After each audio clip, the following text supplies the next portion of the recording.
Donc là, au niveau de l'installation,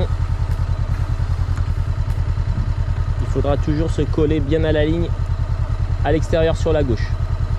On va essayer d'arrondir un maximum la première courbe et de poser un pied au deuxième cône, près du cône bleu, pas loin, près du premier piquet. Et on n'hésite pas à jouer avec l'embrayage et l'accélérateur. Donc là on y va tranquillement, on repose bien un pied avant et on joue avec l'embrayage et l'accélérateur. Le fait de jouer avec l'accélérateur, ça fait comme une toupie à l'intérieur de la moto, ça aide à garder l'équilibre. Donc n'hésitez pas sur la fin même à reposer un petit pied pour gagner du temps. Ça vous permettra d'être facilement au-dessus des 14.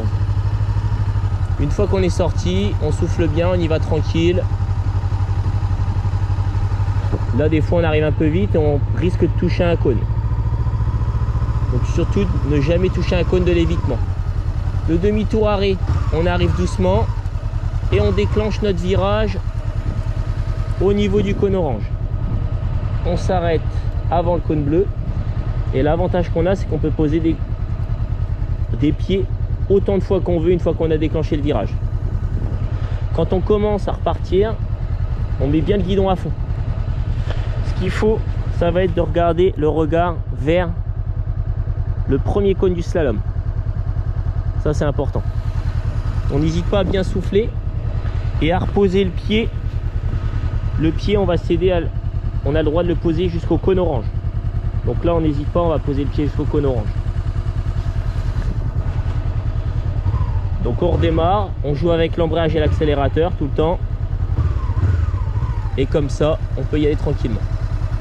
Prenez le temps de faire votre demi-tour. Ne le faites pas tout de suite. Vous avez le droit d'aller jusqu'au cône du slalom. Et on s'applique pour faire son demi-tour. On regarde assez loin. Toujours quand vous jouez avec l'embrayage et l'accélérateur, ça vous aide à garder l'équilibre. Après le cône bleu, on va sur la gauche et on va en bout de piste. En bout de piste, on refait notre troisième demi-tour. Donc là, vous le faites comme vous voulez. Vous pouvez le faire avec l'embrayage accélérateur ou au ralenti moteur. Et on va faire le freinage d'urgence. Rapidement, regarde bien en haut. Donc, ce qu'il faudra bien faire, c'est regarde bien haut, bras tendus, arrière-avant. On doit arriver bien à 50 km/h, donc en troisième. Donc on donne de l'élan dès le départ. N'attendez pas d'être au milieu pour accélérer, accélérez dès le départ.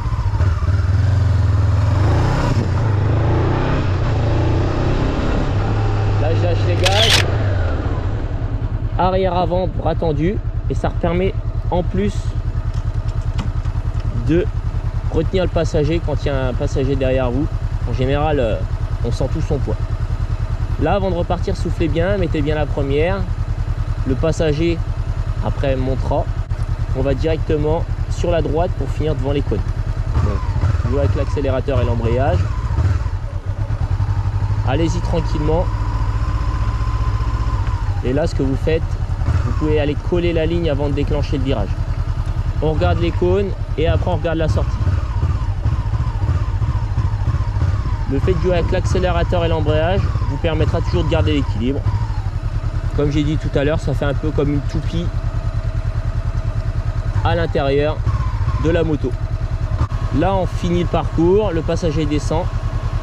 Ce qu'on va faire, ça va être de bien mettre la troisième avant d'entamer le slalom. Et on va coller la droite pour incliner dès le premier cône.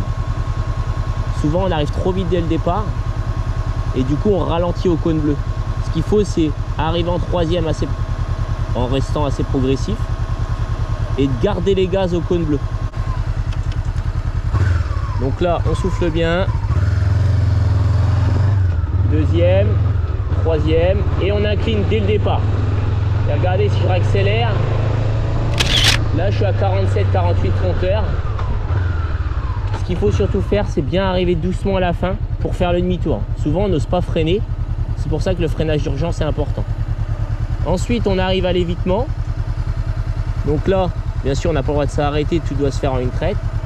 L'évitement, ce qui va être important, ça va être de coller bien la droite au niveau de son placement. Donc au niveau de la position, la trajectoire, le regard et l'allure, PTRA. Position classique, trajectoire, on serre à droite. Le regard, on va essayer d'éviter de regarder l'intérieur de l'évitement. On va essayer de regarder un peu plus vers la sortie quand on rentre dedans. Et quand on sort, on regarde vers les cônes bleus pour reprendre sa trajectoire. Et l'allure, il faut bien être en troisième à 50 km/h. Retenue 45, radar, inspecteur, moniteur. D'être à 47-48. Donc, au niveau de la technique, poussez fort du côté où vous voulez aller. C'est-à-dire que pour aller sur l'évitement à gauche, vous poussez vers la gauche. C'est un petit résumé rapide. Donc là, on réaccélère bien, on met de l'élan dès le départ.